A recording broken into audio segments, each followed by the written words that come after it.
আপনারা সবাই জানেন যে মুখ্যমন্ত্রী সমীপ ইস্যু আমাদের এখানে যেটা আমি শুরু করেছিলাম প্রায় 68 এপিসোড হয়েছে।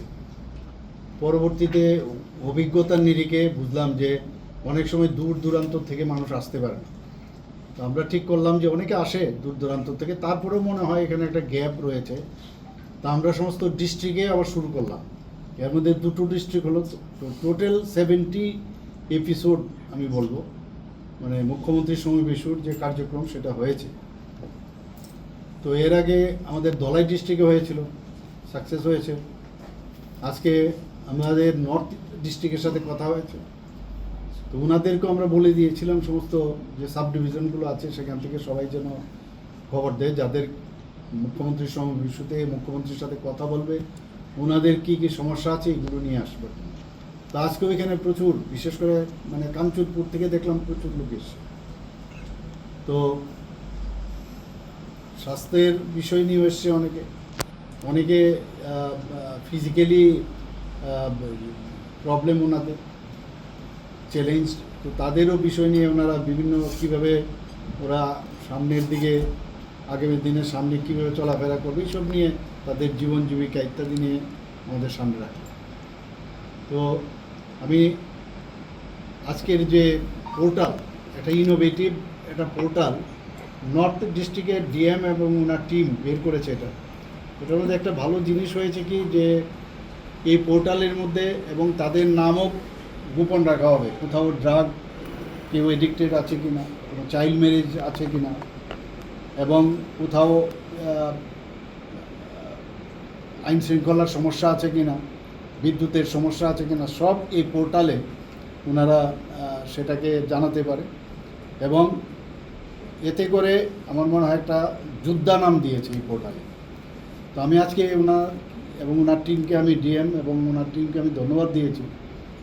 এবং আমরা বললাম যে এটা যদি এই পোর্টাল যদি সাকসেস হয় তাহলে সমস্ত ডিস্ট্রিক্টের ডিএমদেরকেও আমরা বলবো এক এক জায়গার এক একটা পোর্টাল নাম না দিয়ে একই যোদ্ধা পোর্টাল দিয়ে সব জায়গায় যেন হয়। এতে করে অনেক জিনিস কিন্তু আমরা জানতে পারবো এবং এটা খুবই ভালো একটা নতুন একটা পোর্টাল হলো। এর আগে আমার সরকারের একটা পোর্টাল একরকম, আর এটার পোর্টাল একটু আরেক রকম। তো এই পোর্টালে যদি দেখা যায় বিভিন্ন অভিযোগ ইত্যাদি, সরকারের কোনো কাজকর্ম ঠিক হচ্ছে না, বিঘ্নিত হচ্ছে, বা সোশিয়ালিও কোনো প্রবলেম হচ্ছে, সব এটার মধ্যে আসবে। তো এটা একটা নতুন অ্যাড হলো। আর বাকি আমরা আজকে যে 68+2 দুটো ডিস্ট্রিক্টে আজকে কমপ্লিট হলো মুখ্যমন্ত্রী সমীপ ইস্যু। এবং দেখুন এখানে বসে প্রযুক্তিকে ব্যবহার করে আমরা মানুষের অভিযোগ শুনতে পারছি, ওরাও খুব খুশি। কারণ কোন মানে জায়গার থেকে ওনারা মুখ্যমন্ত্রীর সাথে কথা বলছে, তো ওনাদের জন্য একটা সুযোগ হয়ে গেল এবং মন খুলে কথা হয়েছে। তো ওখানেও আধিকারিকরা ছিল, সব ডিপার্টমেন্টেরই ছিল। তো তাদেরকে আমি বললাম, যেমন ফিশারি ডিপার্টমেন্টে কাউকে ফিশারি সমস্যা আছে, কারোর বৃষ্টিপাতের কারণে ঘরবাড়ি সমস্যা হয়ে গেছে, তাদেরকে কীভাবে হেল্প করা যায়। আর কিছু কিছু বিষয় আমরা বললাম যে সেটা যেন আমাদের এখানে পাঠিয়ে দেয় স্টেটে। তো এখানেও আধিকারিকরা রয়েছেন, তারাও সেইভাবে সেটাকে নোট ডাউন করেছেন। তো এইভাবে মানুষের কাছে যাওয়াটা ভেরি ইম্পর্ট্যান্ট। আর এদের কথা শুনলে মনে হয় কত কিছু করার রয়েছে। আমার এখানে বসে আগরতলায় বসে সব সমস্যার সমাধান আমরা যদি মনে করি, এখানে সব ভালো ভালো আমরা প্রতিটা ঘরে যে পৌঁছতে চাই। এর আগেও আমরা প্রতি ঘরে সুশাসনের ফেজ 2 অবধি আমরা করেছি। প্রচুর লোককে আমরা তাদের যে আমাদের যে বিভিন্ন স্কিম সেন্ট্রালের এবং স্টেটের সমস্ত স্কিমগুলো কিন্তু আমরা পৌঁছিয়েছি। তারপরেও মানুষ অনেকে অনেক খবরও জানে না। যেমন প্রিমিটিভ গ্রুপে তাদের অনেকগুলো স্কিম আছে। আজকে বেশিরভাগ আমি দেখলাম রিয়াং যারা এই স্কিমকে সামনে রেখে, এবং আমরা আরেকটা যে নতুন একটা প্রকল্প শুরু হয়েছে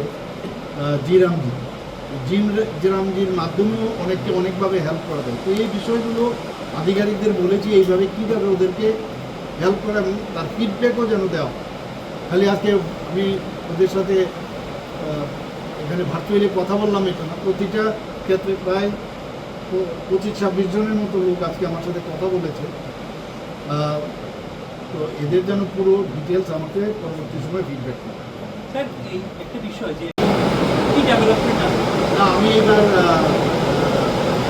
যে মেঘালয়ে গিয়েছিলাম এক্সটার্নাল এডেড প্রজেক্টের যে মিটিং হয়েছে, তো ওখানকার যে মুখ্যমন্ত্রী আছেন ওনার সাথে আমার কথা হয়েছে। কথা বলার পর আমরা এই বাউন্ডারি নিয়ে একটা প্রবলেম আমরা বসা উচিত এই বিষয়ে, উনি এক কথায় রাজি হয়ে গেল। তখন আমি বললাম whether I should go or you will come here? না, I will go to you. বললাম ওয়েলকাম। তখন আবার আমি মাঝখানে বললাম বরং প্রথমে চিফ সেক্রেটারি লেভেলে অফিসারদের নিয়ে একটা কথা হোক এবং ডিজিপি সাহেবও থাকুক, সবাই মিলে প্রথমে অফিসারদের লেভেলে কথা হোক, তারপরে আপনি আরাম করবেন। এর মধ্যে অলরেডি কথা শুরু হয়ে গেছে।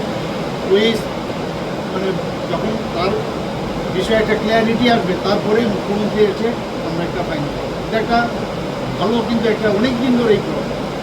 আশা করি প্রবলেম সলভ হবে। আর তারপরেও যদি না হয় তাহলে কেন্দ্রের সহায়তায় আমরা কথা বলব, ডোনার মিনিস্ট্রিকে সামনে রেখে কথা বলব। তো এই উদ্যোগটা আমরা নিই। মূল সমস্যাটা কি? সমস্যা হচ্ছে যে আমার এই জায়গাটা আমার, আর আমরা বলছি এই জায়গাটা তোমার। এই হচ্ছে, আর কিছু না, বাউন্ডারি নিয়ে পড়ে আর কিছু না। আমি তো বললাম কয়েকবারই, এখন একই জিনিস বারবার বলতে হচ্ছে। 80% রেফার এখন কিন্তু কমে গেছে, 80। তো এটা তো বিরাট বিষয়। কিন্তু আমার প্রথমেই আমিও কিন্তু শুনে একটু মানে আমার কাছে একটু আশ্চর্য লাগলো যে এত, কিন্তু পরবর্তী সময়ে ডিপার্টমেন্টিং বললো সত্যিই এটা হয়েছে, কিন্তু খুব ইজি পার্সেন্টেজ বের করে। এবং এটা সম্ভব হয়েছে, আমি বারবার বলছি, আমাদের স্বাস্থ্য ব্যবস্থায় পরিষেবার ক্ষেত্রে আমরা কিন্তু অনেক অনেক বেশি আমরা মানে দিতে পেরেছি। যে কারণে এই আজকে ওইখানে যে কথাগুলো বললাম ওদের সাথে, যে আমাদের ত্রিপুরাতেই সমস্ত ব্যবস্থা আছে, কেন আপনি বাইরে যান? তো এতে করে এটা কিন্তু একদিকে অ্যাওয়ারনেসও হচ্ছে, আর এই যে মানুষের মধ্যে একটা ধারণা হচ্ছে, কনফিডেন্স ডেভেলপ করছে। আমি জীবিতও গিয়েছিলাম কিছুদিন আগে, সেখানেও দেখে আমি অনেকগুলো নির্দেশ দিয়েছি যে এইগুলো আমরা যাতে আপডেটেশন যেখানে দরকার মানুষের। আমি এখন জীবিতে আমি যাব, আমি যদি মনে করি না এখানে এইরকম পরিবেশ আছে, ডাক্তারবাবুরা টাইমলি অ্যাটেন্ড করবে, আমাদের যারা নার্সিং স্টাফ আছে বা আদার্স তারা প্রপারলি বিহেভ করছে, তারা সিরিয়াস, তো এইগুলো যখন আস্তে আস্তে করে একটা মানে বাতাবরণ এরকম তৈরি হবে, মহল তৈরি হবে, মানুষের কনফিডেন্সটা সেখানে তৈরি হবে। এইরকমটা না, আপনি টিভির পর্দায় আপনি বসে রইলেন, আপনি ঘরের ভিতরে ফ্যামিলি সবাই দেখছেন, অ্যাওয়ারনেস হচ্ছে, অনেক কিছু পাচ্ছে, কিন্তু যদি আপনি জিজ্ঞেস করেন যে আজকে কী বললো, দেখবেন কী বললো, তো সেভাবে ফোকাসই হয়। যখন প্রবলেম হয়, প্রবলেমের সময় তখন তার চিন্তা হয় যে আরে এই প্রবলেমটা আমার সলভ হচ্ছে না, এই প্রবলেমটা তখন তার মনে হয়। সমালোচনা কিন্তু অ্যাওয়ারনেস তবু আমাদের বারবার যে বলা তাতে করে মানুষ জানতে পারে। আর যখন সমস্যা হয় তখনই বুঝতে থাকে, আরে তোমাকে তো রোজেই আমরা কাগজপত্রে দিই, আমরা টিভির পর্দায় দিই, বিভিন্নভাবে দিই, এলইডি স্ক্রিনে দিই, দেখা না আমরা নিজেরাও দেখি। এইরকম না, সেটা হচ্ছে কে কীভাবে অ্যাওয়ারনেসে নেবে, ওই সময়ে সে যদি এই পার্টিকুলার বিষয়ে সে যদি ফেস করে তখনই তার মনে হয় যে না এইরকম কিছু না। নেশা বিরোধী অভিযানে নেশা বিরোধী তো আমি আপনাদের বলছি যে এর মধ্যে প্রশাসনে হোক, পুলিশ বিভাগে হোক, সেইভাবে ওনারা যদি মনে করে যে না ইভেন পুলিশ বিভাগ না, এখানে যদি প্যারামিলিটারিরও দরকার হয় সেখানে ওরা আসতেই হবে। এটা ইন্টারনাল বিষয়। মুদ্রা কথা হচ্ছে আমাদের নেশা নিয়ে যারা যারা যুক্ত থাকে, নেশা বিরোধী ক্লাব, আমি বলবো যে আমরা এদের যুদ্ধ ঘোষণা করেছি। কাজে এখানে ওরা যদি মনে করে যে না এখানে প্রশাসনকেও নিয়ে যাওয়া উচিত, তো যেতেই পারে, এর মধ্যে কোনো নির্দেশের বিষয় নেই, এটা তো ইমপ্লাই, যেতেই পারে যখন যেখানে প্রয়োজন মনে হচ্ছে। যে কারণ অনেক জায়গায় গিয়ে দেখবে যে যে জায়গায় নেশা হচ্ছে জমি টাকা কোন জায়গায় মানে জায়গা ওখানে অকুপাই করে আছে, এক এক সময় অনেক জায়গাতে এগুলো করতে হবে, সেটা আলাদা করে নির্দেশের বিষয় হতেই পারে।